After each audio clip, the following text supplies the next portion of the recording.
السلام علیکم ورحمۃ اللہ وبرکاتہ۔ آج جس موضوع پہ میں بات کرنا چاہتا ہوں وہ یہ ہے کہ نماز میں ہونے والی کمزوریاں جو ہم اکثر کرتے ہیں۔ ہم جب نماز میں جو کمزوریاں ہیں ہمارے اندر، جو ہمارے اندر غلطیاں ہیں، وہ اس کو میں بیان کرنے کی کوشش کروں گا۔ سب سے پہلے تو نماز مسجد میں فرض ہے مرد کی، اس پہ میں پہلے بھی لیکچر دے چکا ہوں، پہلے بھی بات ہو چکی ہے کہ جو مرد کی فرض نماز ہے وہ مسجد میں ہے، وہ جماعت کے ساتھ پڑھے گا فرض نماز۔ باقی نفلی جو نماز ہیں یا وہ سنتیں ہیں یا وہ نوافل ہیں وہ گھر میں پڑھ سکتا ہے، لیکن فرض نماز جو مرد کی ہے وہ مسجد میں ہی ہے، جیسے کہ اس پہ پہلے بات ہو چکی ہے۔ اب جو نماز پڑھنے جاتے ہیں ان کے بارے میں میرا آج کا موضوع ہے کہ وہ کیا کمزوریاں ہیں ہمارے اندر جو ہم نماز کے دوران کرتے ہیں۔ اب جب ہم نماز پڑھنے جاتے ہیں تو ہم سب سے پہلے ہمارا کام جو ہوتا ہے وہ ہوتا ہے وضو کرنا۔ وضو کے دوران اب انسان جب وضو کرتا ہے تو کئی دفعہ دیکھا جاتا ہے کہ لوگ تیزی سے وضو کر رہے ہیں، اور اس تیزی کے اندر جو ہے وہ آپ کے کئی جگہ جو ہوتی ہیں وہ خشک رہ جاتی ہیں۔ کئی دفعہ دیکھا جاتا ہے کوہنیاں خشک رہ جاتی ہیں، کئی دفعہ دیکھا جاتا ہے ایڑیاں خشک رہ جاتی ہیں، کئی دفعہ دیکھا جاتا ہے کہ چہرہ خشک رہ جاتا ہے یا داڑھی کے بال خشک رہ جاتے ہیں۔ تو یہ کمزوری ہے ہمارے اندر۔ جب تک آپ وضو درست نہیں کریں گے، جب آپ وضو مکمل نہیں کریں گے، جب تک آپ کا وضو نہیں ہوگا تو آپ کی نماز کیسے ہوگی؟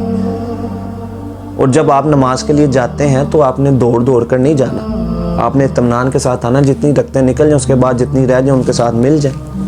کئی لوگوں کو دیکھا جاتا ہے وہ بھاگ کر آ رہے ہوتے ہیں، بڑی جلدی سے آ رہے ہوتے ہیں اور وہ آ کر شروع کر دیتے ہیں۔ اس کے بعد پھر آپ وضو اچھے طریقے سے کریں۔ پھر کئی دفعہ یہ کوتاہی دیکھی جاتی ہے کہ کئی ایسے ہوتے ہیں نمازی کہ وہ جلدی سے آ کر اللہ اکبر کر کے رکعت میں شامل ہوتے ہیں، سورہ فاتحہ بھی نہیں پڑھی اور جلدی سے رکوع پہ چلے گئے اور وہ رکعت وہ کاؤنٹ کر لیتے ہیں یا گن لیتے ہیں۔ جب تک آپ سورۃ فاتحہ نہیں پڑھیں گے اس وقت تک آپ کی وہ رکعت نہیں مانی جائے گی، کیونکہ سورۃ فاتحہ کے بغیر نماز ہے نہیں۔ پہلے آپ آئیں اس کے ساتھ شامل ہوں، چاہے وہ امام جو ہے وہ ظہر کی نماز پڑھا رہا ہے، عصر کی پڑھا رہا ہے یا مغرب کی پڑھا رہا ہے، عشاء کی پڑھا رہا ہے یا فجر کی پڑھا رہا ہے، سورۃ فاتحہ پڑھنی ہے۔ سورۃ فاتحہ کے بغیر نماز نہیں ہے۔ کئی لوگ اللہ اکبر کیا، اللہ اکبر کر کے جلدی سے رکوع میں شامل ہو گئے، رکعت وہ گن لیتے ہیں۔ ایسا نہیں ہے، سورۃ فاتحہ جب تک نہیں پڑھیں گے رکعت آپ کی مکمل نہیں ہوگی۔ یہ بھی کمی دیکھی جاتی ہے۔ اس کے بعد یہ کمی دیکھی جاتی ہے، کئی لوگ آ کر کھڑے ہو جاتے ہیں اور آ کے پاؤں سے پاؤں نہیں ملاتے۔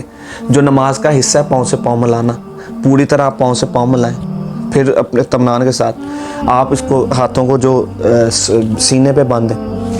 اس کے علاوہ جو کمی کوتاہی دیکھی جاتی ہے، اب میں اس کی طرف آنے لگا ہوں جو نماز کے دوران ہوتی ہے۔ اب کئی لوگ امام کے اللہ اکبر کہنے سے پہلے ہی رکوع میں چلے جاتے ہیں یا رکوع سے اٹھ جاتے ہیں یا سجدے میں چلے جاتے ہیں یا سجدے سے اٹھ جاتے ہیں پہلے ہی، اور کئی لوگ اللہ اکبر کہنے کے کافی دیر بعد وہ رکوع میں ہی رہتے ہیں اور وہ اٹھتے ہی نہیں۔ دیکھیں جی، بہت جلدی جو ہے وہ بھی نہیں کرنی، بہت دیر بھی نہیں کرنی۔ آپ نے امام کی آواز سنی اللہ اکبر، اس نے جب مکمل کر لیا آپ نے جلدی سے فوراً اپنے جو ہے وہ آپ نے بھی اللہ اکبر رکوع یا سجدے میں جو چلے جانا۔ اب جو پہلے اٹھتے ہیں وہ بھی غلط ہے، جو بہت دیر کر دیتے ہیں وہ بھی غلط ہے۔ درمیانی جو ہے آپ نے راستے کو اختیار کرنا۔ اب آپ مجھے ایک بات بتائیں، جو لوگ جلدی کرتے ہیں ان سے میرا سوال ہے کہ کیا آپ امام کے سلام پڑھنے سے پہلے مسجد سے جا سکتے ہیں؟ نہیں جا سکتے۔ تو پھر جلدی کس چیز کی؟ ہے؟ کیونکہ آپ نے السلام علیکم رحمۃ اللہ سے پہلے آپ جا نہیں سکتے، سلام پھیرنے سے پہلے جا نہیں سکتے، تو پھر جلدی کس چیز کی؟ پھر آپ اطمینان سے نماز پڑھیں۔ جب امام اللہ اکبر مکمل کر لے پھر آپ اپنا اللہ اکبر جو ہے اس کے بعد کریں، پہلے نہیں ہے۔ اب یہ تو ہو گئے نا جو نمازی ہیں وہ ان کی کمزوریاں۔ اب کئی دفعہ جو امام ہوتا ہے اس کی بھی میں نے کمزوری دیکھی ہے کہ وہ جب اللہ اکبر کہتا ہے اور اس نے جب اٹھنا ہوتا ہے اگلی رکعت کے لیے تو وہ کافی دیر بیٹھا رہتا ہے۔ اب وہ جو پیچھے نمازی ہیں وہ تو اللہ اکبر سن کے اٹھ جائیں گے، اب جن کو تو وہ نظر آ رہے ہیں امام، وہ تو کئی لوگ بیٹھے رہتے ہیں، امام کو دیکھ رہے ہوتے ہیں امام پہلے اٹھے تو ہم اٹھے۔ لیکن اب جن کو امام نظر نہیں آ رہا پچھلی رکعتوں میں یا پچھلے حالز میں یا اوپر والے حالز میں، انہوں نے تو اللہ اکبر کہہ کر سن کر اٹھ جانا ہے۔ تو وہ ان امام جو ہیں ان کے اندر بھی اتنی کمزوری میں نے دیکھی ہے کہ وہ اللہ اکبر کر کے بیٹھے رہتے ہیں اور پیچھے سب کھڑے ہو جاتے ہیں جو ان کو نہیں دیکھ رہے ہوتے۔ تو تو امام کو بھی چاہیے کہ وہ اللہ اکبر کہہ کے کھڑا ہو جائے تاکہ اس سے پہلے وہ پیچھے نمازی نہ کھڑے ہو جائے. یہ امام کے اندر بھی کمزوری ہے. یہ اکثر میں نے دیکھا ہے کہ امام بھی بیٹھا رہتا ہے اللہ اکبر کہہ کے, پھر تھوڑی دیر بعد اٹھتا ہے, اس سے پہلے نمازی, اب جو دیکھ رہے ہیں ان کو تو پتہ ہے, جو نہیں دیکھ رہے انہوں نے تو آپ کی آواز پہ اٹھ جانا ہے. جب آپ کی آواز مکمل ہو اللہ اکبر کی, تو امام کو بھی چاہیے وہ کھڑا ہو, بیٹھا نہ رہے. تو یہ ہماری بہت زیادہ کمزوریاں ہیں جو نماز میں دیکھی جاتی ہیں. اس کے علاوہ جو نماز کے دوران جو ہمارے اندر کمزوری ہے کہ ہم موبائل کو جو ہے وہ بند نہیں کرتے. اب نماز کے دوران میوزک چل رہا ہے, میوزک کی ٹونز چل رہی ہیں, گانے چل رہے ہیں, وہ کئی لوگ بند ہی نہیں کرتے. پہلی تو بات اگر آپ بھول جائیں آپ اس کو بند کریں, باقی جو 100 بندہ تنگ ہو رہا ہے آپ کی وجہ سے, آپ کو ان کا احساس کرنا چاہیے, آپ کو اتنی اجازت ہے کہ آپ جلدی سے بند کریں. کئی لوگ سمجھتے ہیں نہیں جی میں نے اس کو بند نہیں کرنا, میری نماز خراب ہوگی. آپ یہ سوچ رہے ہیں کہ آپ کی نماز خراب ہوگی, جو باقی 100 150 200 بندے کی نماز خراب ہو رہی ہے اس کے بارے میں آپ نے سوچا؟ اگر آپ بھول جائیں تو فوراً اپنے آپ نماز کے دوران اس کو بند کریں, اپنی نماز بھی ٹھیک رکھیں, دوسروں کو بھی ٹھیک رکھیں, سب کا احساس کریں. تو اس لیے اس چیز کا خیال رکھیں آپ کہ آپ نے موبائل اپنی نماز سے پہلے سائلنٹ میں کر دینا یا بند کر دینا. یہ چیز ہمارے اندر اتنی کمزوری دیکھی جاتی ہے کہ مسجدوں میں بھی گانے گونج رہے ہیں. اللہ ہمیں معاف کرتے بس, یہ ہماری بہت بڑی کمزوری ہے, اس پہ ہمیں سوچنا چاہیے.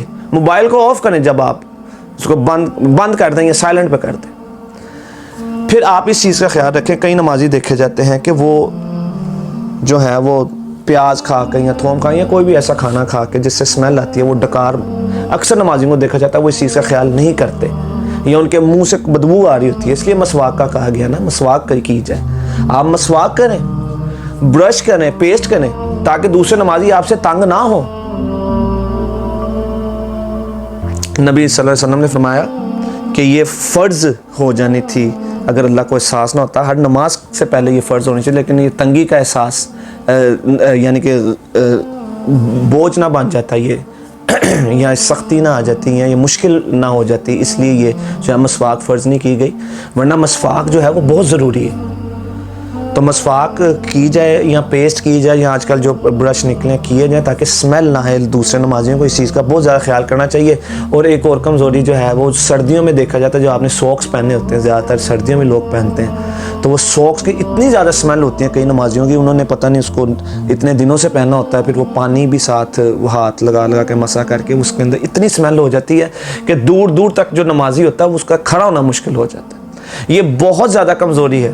اب اگلی کمزوری دیکھیے گا, کئی لوگ جو نماز پڑھنے کے لیے آتے ہیں ان کے کپڑے اتنے تنگ ہوتے ہیں یا اتنے چھوٹے ہوتے ہیں کہ جو پچھلا نمازی ہوتا ہے اس کو سب نظر آ رہا ہوتا ہے. اب ظاہر ہے اس کی نظریں ایسے ہیں, اب اگلا نمازی جب رکوع میں یا سجدے میں جاتا ہے تو اس کی ساری کمر ننگی ہو جاتی ہے, اب اس کا سارا پچھلا حصہ ننگا ہو رہا ہوتا ہے.